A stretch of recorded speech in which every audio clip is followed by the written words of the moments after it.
Well, hello everyone, and welcome to the undisputed heavyweight champion of the world show made for the fans by F.A.N. I'm your host, as always, Richard Tiemann, and this is the award-winning fan show. That's right, everyone's a fan of something, and we have got something for every fan, as if you couldn't tell by Fan Cave Studio 2.0 and its lovely decor and my general surroundings. I mean, we really do have something for just about every fan. Unless you're a fan of Nickelback, don't think we've got anything for you. No, I don't. No, come to think of it, if you're a fan of Nickelback, I'm sorry. You have come across the wrong podcast and YouTube show for you. Sorry. Not sorry, but still. You get the point. However, if you're a fan of Hall of Fames, Invitationals, games of Who You Got, and a few more topics, well, then we've got you covered here on episode 461 of The Fan Show. And I'd like to thank you all for joining me. It's good to be back on schedule. Wednesday is one of our favorite nights. I don't believe I'll be switching to 2 or 3 nights a week anytime soon, at least until we get some sort of sense of normalcy and we get back into the real rhythm of things, which is, public gatherings and not having to wear masks and things like that. But anyway, I'm not wearing a mask now because I don't think I should have to for doing my show. So if you're offended, again, probably not the show for you. But here we are. Nonetheless, we've got a lot to go over today. I have a very special guest for you. I'm excited to be back on track, sporting the Waterboy jersey today, because why not? I couldn't decide if I wanted to go full suit, if I wanted to rotate the fun shirts that I have from everybody, which I probably still will, or if I wanted to do sport jacket with shirt, or if I wanted to do jersey. I think first regular kind of show back and not like a special one like we had last week with Dan Patrick merits a special jersey for such an occasion. So the Waterboy jersey, I have this, I have Shane Falco, and now I have Paul Motley Crue. So quite the collection I'm building of movie jerseys and fictional characters, but I'm still proud of the collection nonetheless. So here we go with today's headlines.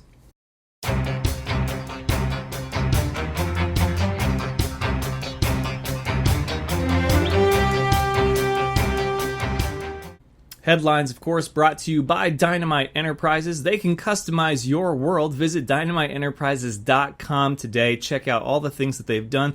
Best way to see everything that they've done and continue to do and try to do is on their Instagram, which is, of course, Dynamite Enterprises.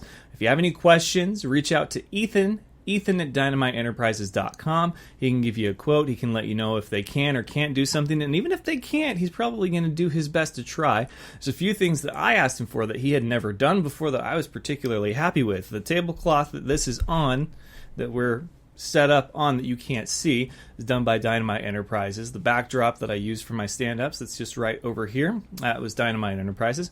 We got stickers. They can do coasters, they can do koozies, they can do stationery, they can do trophies, anything you need for promotional, marketing, or otherwise, maybe even personal, they can do it. So, Dynamite Enterprises can help you customize your world. Headlines today, boy oh boy, where to begin? First, let's begin with our question of the day. Who you got? So that while we do the rest of the headlines, you guys can be thinking about that. Who you got between Jimmy G and Cam Newton? Now, it's not just straight up who, if you had to pick, who would you pick? The question is, who do you think is in a position to have a better 2020 season? That doesn't mean that Jimmy G had a great 2019 season, so I don't know if he can have a better season. No, if you pin the two of them side by side for 2020, who do you think is set up to have a better 2020 season than the other? Jimmy G or Cam Newton? So here are the facts. Jimmy G is coming off of a Super Bowl appearance. I emphasize appearance because they lost, and I'm still a little sore about it. But it's neither here nor there. Jimmy G was in the Super Bowl, and your quarterback probably wasn't. So, Jimmy G's coming off a Super Bowl appearance. Granted, it was a loss. He is returning to San Francisco. He is returning to work with Kyle Shanahan and that Shanahan offense. He's got some toys. George Kittle, Deebo Samuel, Raheem Mostert. So I think he's in a position to have a very good 2020 campaign. Granted, his 2019, he wasn't asked to do a whole hell of a lot. They had an amazing defense. Amazing defense. And, of course, George Kittle bailed him out of a lot of stuff. But still, when he was called upon for certain games, i.e. the Saints, he answered. And he answered after wondering, hello, you got it. Let's go. Cam Newton, coming off of a shoulder injury, not the best injury, has found himself in a new environment. However, that environment is New England. Is there a better landing spot for a player, especially one who people still believe is in, if not about to reach their prime? So you put him in a new place, new faces, but one of those faces is Bill Belichick. I mean, it really speaks for itself. It's Bill Belichick. He's out to prove something, and he's a former NFL MVP. So I leave it to you. Who is in a position to have a better 2020 campaign, Jimmy Garoppolo or Cam Superman Newton? Of course, I want to say Jimmy G. I just feel like all the pieces are there because we're going to have a shortened offseason. They're not getting together and working out together like they normally would. So, does the future and fortune favor those that have something already established? Or is Bill Belichick just so good that he can overcome any obstacle and any adversity? We'll see. It looked to be pretty split last time I checked the poll on Facebook. I think 54% in favor of Jimmy G, so very close. We will talk about Cam Newton's contract and his signing with New England, but that is the question of the day. AEW Fighter Fest Part 1 begins tonight. Notable matches is Cody Rhodes defending his TNT television title against Mr. Jake Hagar. That should be a good one. I don't really know much else about Fighter Fest. I've been kind of lost in trying to make sure that I get everything done for graduation, but that is going to be a two-part event. The next part will be on July 8th, and that'll be the big one. And then WWE's Great American Bash, a 2-week event, starts tonight. This is the first that I was hearing about. It was yesterday. So that's interesting.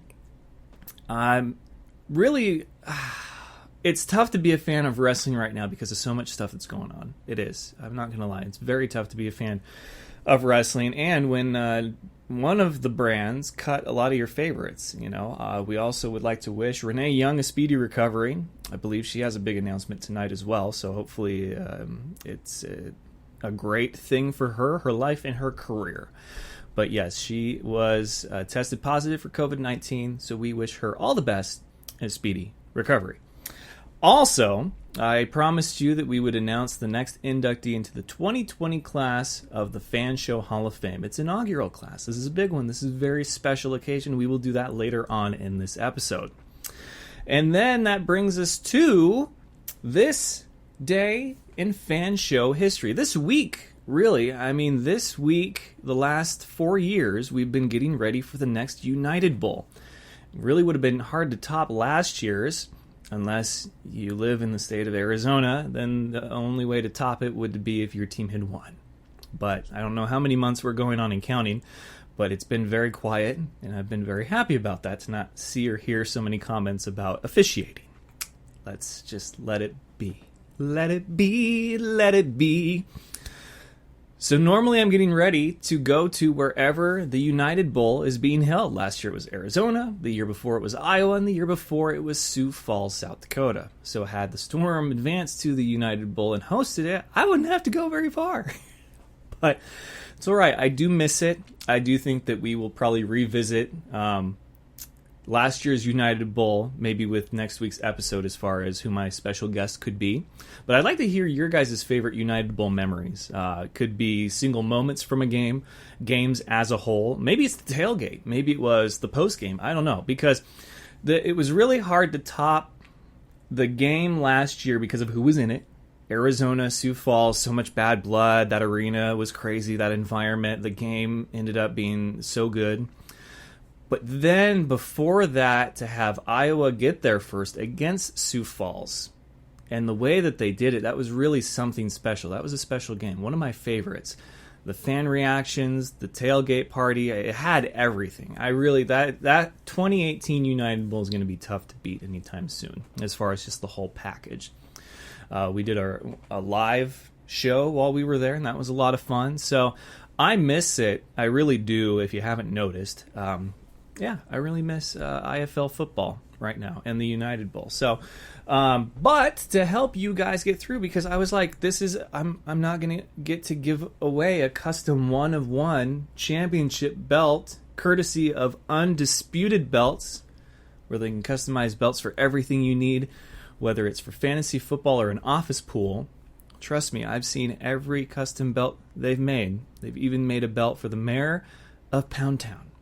So if you can dream it, they can put it on a belt for you to display proudly however you want to.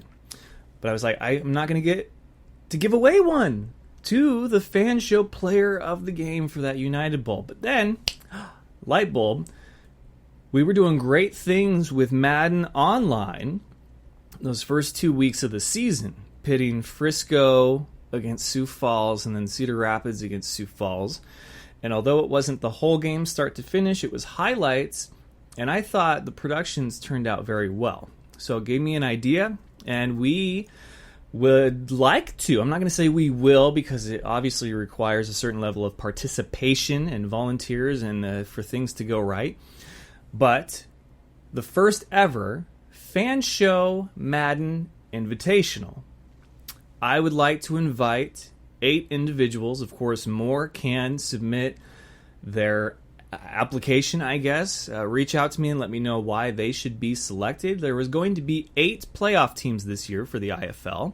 So I have 8 spots for folks to represent themselves, their team, whatever they want to do. And at the end of which, we would crown a Madden Invitational, a Fan Show Madden Invitational champion, and get them a custom belt, just so I don't have that void in my life. So if you're interested, reach out to me. I'd like to do it the same way that the other ones were done, where we get both of you on an Xbox or a PlayStation. You do game capture. Send me the file. I'll slice it, dice it, we'll edit it, and we'll make it all pretty.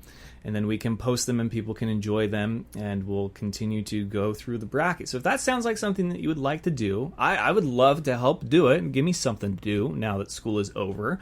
Then let's make it happen. If you would like to represent yourself, your team, whatever, maybe you just got something to prove. Like, I got mad skills on the sticks. Let's go. Then let's do it. Let's do the first ever Fan Show Madden Invitational. And that will bring us to our hot topic of the week. Again, not going to touch the Bubba Wallace thing with a 10-foot pole. A noose is a noose is a noose is a noose. You can tie a knot 101 ways, 1,001 ways probably, and that just, I don't know, something doesn't smell right about that whole situation. So, today's hot topic is Cam Newton's contract, since him signing with New England is great, but his contract is what they call the bare minimum. So let's think about that for a second. Bare minimum. Do I think he is worth more than the bare minimum? Absolutely, I do. Do I think Dak Prescott was worth as much as he was asking? Absolutely not. So how do we meet in the middle? Now, a lot of people have been making the comparison to Chase Daniel, who's a backup making about $13 million over 3 years. As I read the details of his contract today, said he could make up to $43 million once it's all said and done. Cam signed a 1-year deal worth about $7 million. My questions, I think, would be the obvious ones. You know, what does the contract structure look like as far as his guaranteed, his incentives, and things like that? Because I understand the knee-jerk reaction to want to compare him to somebody else who's making more that's not, in their eyes, as valuable. I get it. Totally get it. Chase Daniels, perfect target for that. But also keep in mind that Jameis Winston turned down a deal for more money because it wasn't what he wanted. Now, I'm not saying that Cam did. I think we all expected that he would be the one free agent that would land a spot before a lot of others did. But here we are. You know, the last domino to fall, and it seemed like there was a lot of other dominoes that didn't necessarily need to fall that did, and now Newton is still ending up in the same place that I think everybody thought once Brady said happy trails to New England and went to Tampa Bay. But when you look at this in a light of real life, so let's take the service industry, a restaurant, for example. A cook, even a dishwasher, could make $15 an hour.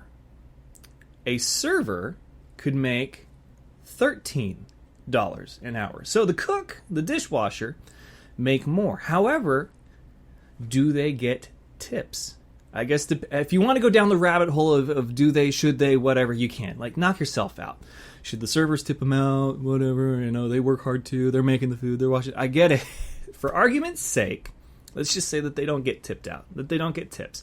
So the server gets the gratuity. They get the tips, which by the end of any given night could come out to be more per hour than what the cook and the dishwasher are making.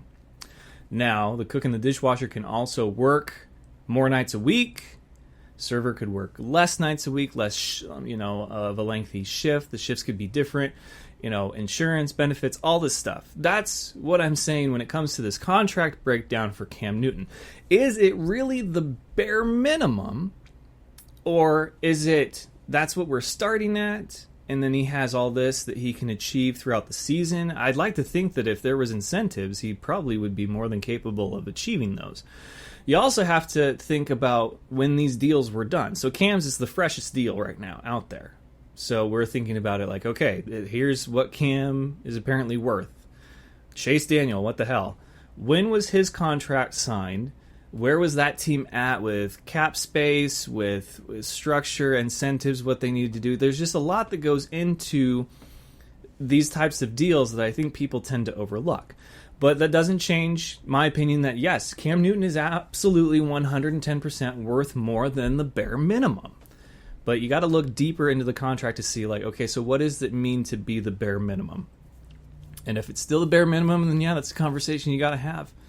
Because I think, were there other offers out there? Was he talking with other teams and it just didn't smell right, didn't feel right, whatever? That's a tough call. But I think when you look at it in the grand scheme of things, Cam is coming off of a serious injury. Will he have something to prove? Absolutely. He has an MVP season under his belt as well as a Super Bowl appearance, but he's also had some character and locker room leadership issues, and I'm not saying that that should determine how much a person on the field is worth, but I do think that those are probably factors that go into it. He can do great things for New England, and Bill Belichick was able to handle Gronk. I don't see why he wouldn't be able to handle Cam Newton. But he is the quarterback, so who knows? Maybe this is try it before you buy it kind of deal. Maybe it's a 1 year, and if he really just balls out, then they'll extend him. But should he have to? There's a question for it. Should he have to ball out? Like, should he have to prove himself after he's already proven himself? No, I don't agree with that. But I do think anytime you ask a player to be at the level that they were at a certain point in time, post-injury, is asking a lot. Nobody had Super Bowl expectations for Jimmy Garoppolo last year, considering the fact that he was coming off of an injury and he didn't even have a full season starting under his belt. But yet, he did it, And apples to oranges, can't argue that. And as far as Jimmy and Cam, when the injuries, Jimmy G wasn't an MVP, but now they both have a Super Bowl appearance. Is Jimmy G worth more than Cam? That's a tougher question right there, because he is a proven leader. His bounce back was amazing. But if he had had a year like Cam did his MVP year prior to that, would he have to prove it in order to get a bigger, more lucrative contract? That I don't know. That is a very tough question. So, your guys' thoughts in the comments as this airs to you. I'm very excited to hear what you guys have to say. Again, I'm not trying to start any fights. I'm not trying to say that anybody is right or wrong. I'm simply taking what I've seen come through my Twitter timeline and my Facebook newsfeed and say, okay, I get what they're saying, but what about this? There's always layers that you have to peel back on these things. You always have to dig a little bit deeper than what's right on the surface. Headlines are the knee jerk, plain and simple. I mean, it's crazy how much people will go off just the 5 or 6 words of a headline without reading the actual article and its details. And I'd like to hope that people are a little bit better than that. I'd like to give you guys all more credit than that. But we're human, we make mistakes. Just like Cam makes mistakes, has made mistakes. So we'll have to see. But yes, Richard Sherman brought to everybody's attention, I think, what was on everybody's mind. And that, is one of those things that we're just going to have to, I'm not in the front office. I don't make the decisions. So I'm sorry, but yes, Cam Newton is definitely worth more than the bare minimum. So let's see what else we've got here. We've also got this week, Matt Kerouic is spinning some new tunes. Matt, what are you spinning?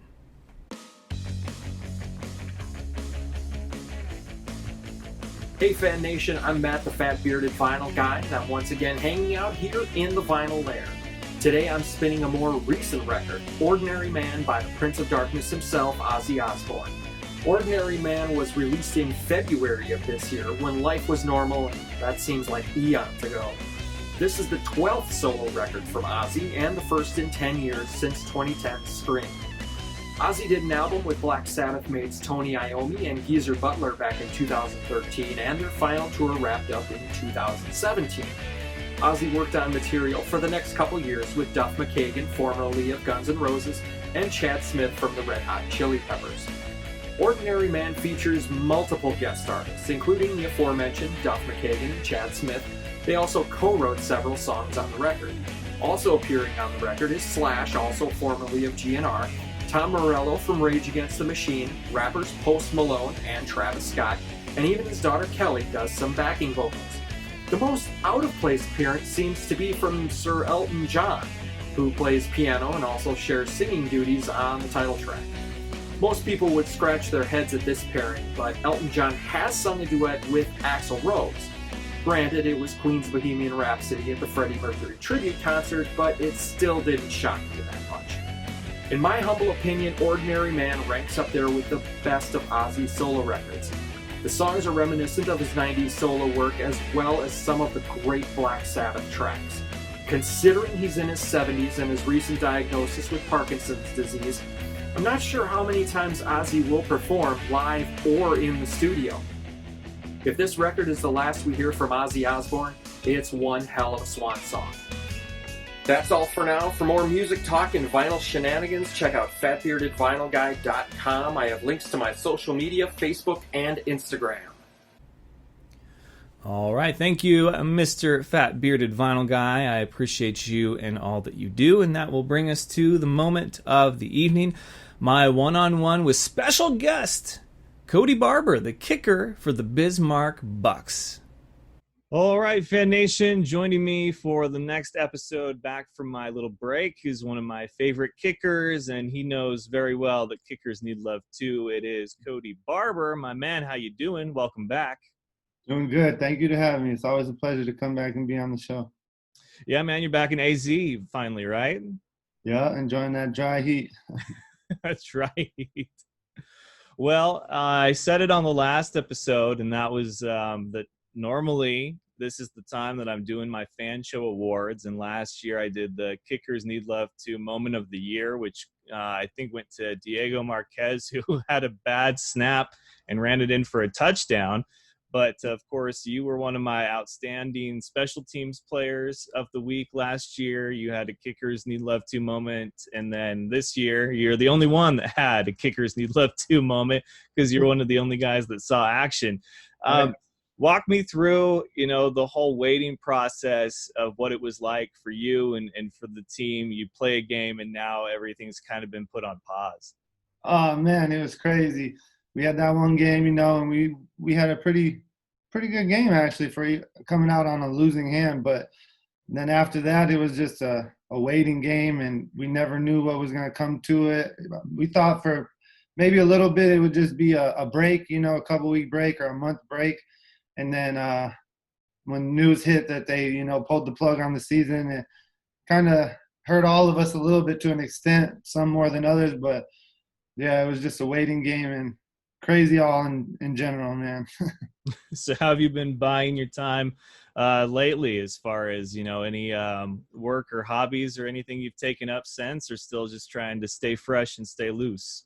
It's, actually, I got on with Beck Communications. It's the company that owns the Bismarck Bucks. So I was working out there until Monday of this last week, and then that's when I came home. So I haven't added any additional hobbies yet besides just kicking and working out on my own and working a job. But yeah, no, just it's been business as usual, just dealing with these weird times.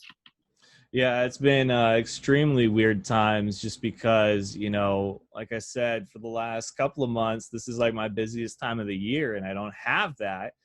But, obviously there's still some stuff to discuss in the NFL world. Cam Newton just signed with the New England Patriots. But, I don't want to get into his contract right now. What I wanted to ask you was my question of the day, and that is, who do you think is in a position to have a better season? Jimmy Garoppolo, who's fresh off of a Super Bowl appearance, but also a loss, returning to Kyle Shanahan, healthy, and has a lot of toys on that offense, or Cam Newton, who's returning from injury in a brand new team, but he's got Coach Bill Belichick, who kind of knows what he's doing.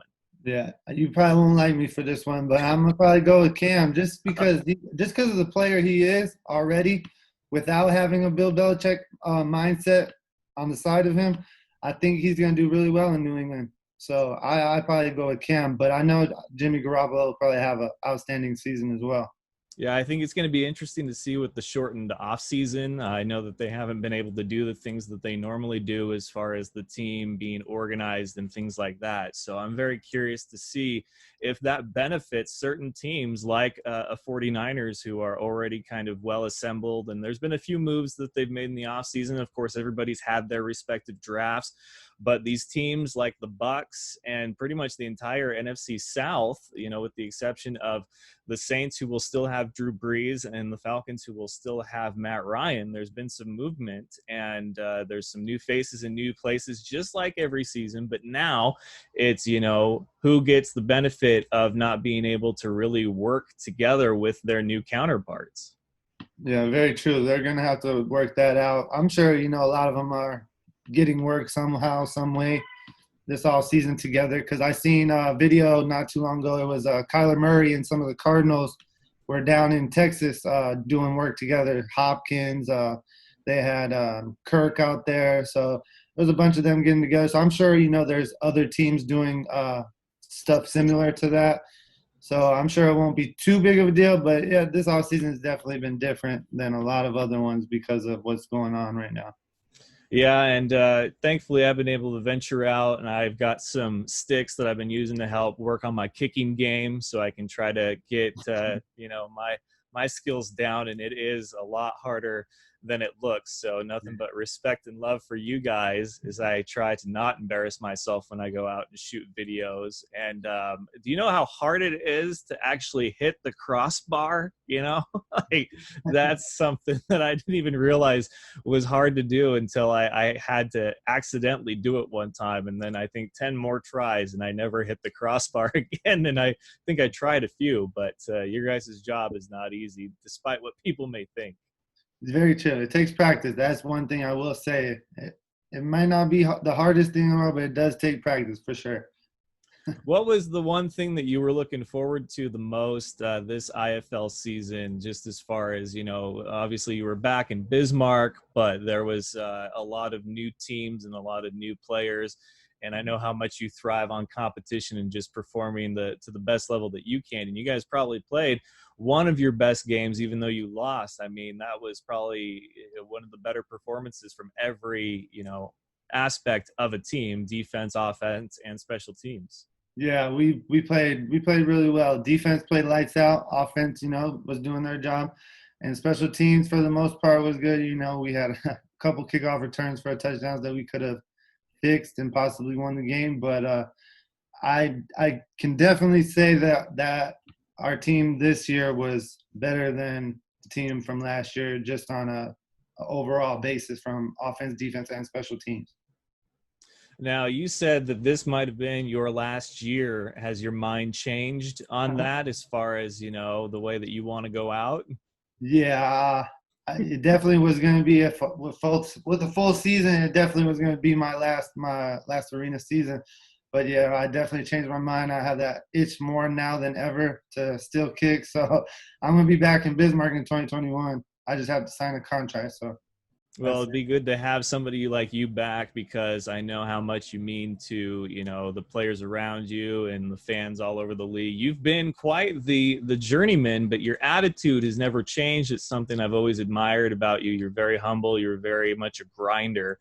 And so I said that I had a special surprise for you as being my first IFL guest back on the show. And that is that, I keep in touch with you. You're one of the first players that I ever met, and you're one of the best stories that I have as far as players that I've met along this journey. You've always kept in touch. You've always been a super stand-up guy and just a great overall and just general human being, and the impact that you have on fans and players and teams, no matter where you go, whatever the circumstances are, you're always Cody Barber. And that is something that I admire and I think really embodies what the Fan Show is. So I am pleased to announce that we needed a kicker for this year, and so you are the third inductee into the Fan Show Hall of Fame class of 2020.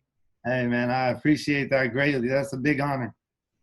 Yeah, I was thinking about people that should be in this first class, and obviously, it doesn't have to be a kicker in each class, but I think having a kicker in this first class was really important. And just, the kind of guy that you've been in general and the friend that you've been to me, you really are the true spirit of, the anti-bullying club and everything that you do, and the, steps to success or the secrets to success that you do. And then of course, what the Fan Show culture is like. You are the whole package, and you're one of my favorite people, and you're just happy to get out there and play.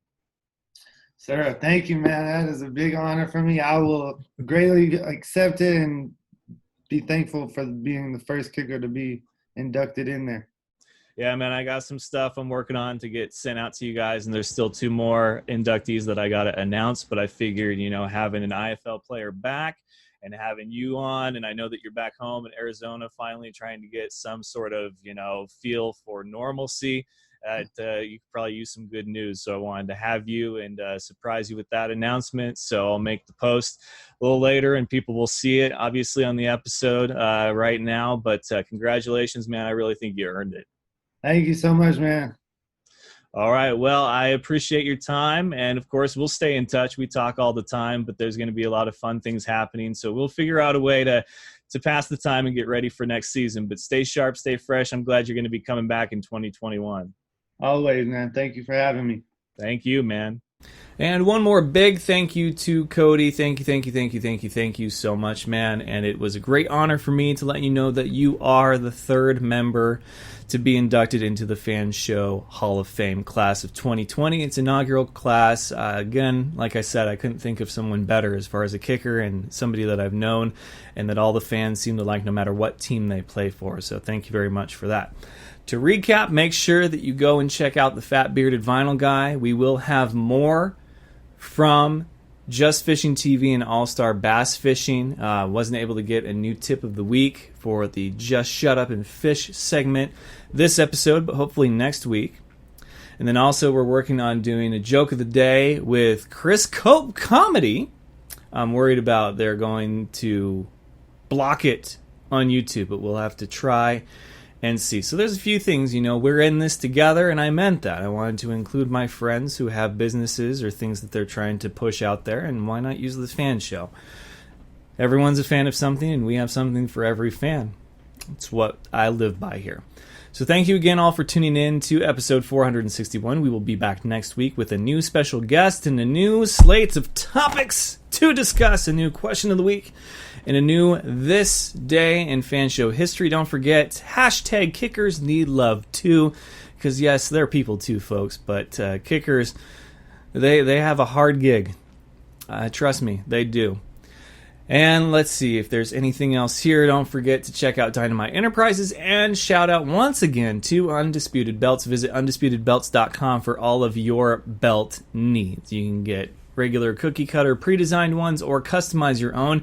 They're coming up with all new different styles that they can do as far as black plates, gold plates, silver plates, and then every color under the sun for the actual belt strap. They've got adult sizes, they've got youth sizes, and now they even have desk sizes, 28-inch desk size belt for you and yours and your fantasy league and your office pool and your sibling rivalry, whatever you need it for. Check out undisputedbelts.com. Proud partner of the F.A.N Show. That'll do it for us here. So remember, best of luck to you and yours. It's not official unless it's F.A.N Show official. Go Niners, and of course it's all fun and games until you butt fumble. Good night, folks! Do you remember the time that Mark Sanchez ran into his own player's butt? That was funny sports. Thank you for having me on the show, man. I love the F.A.N Show.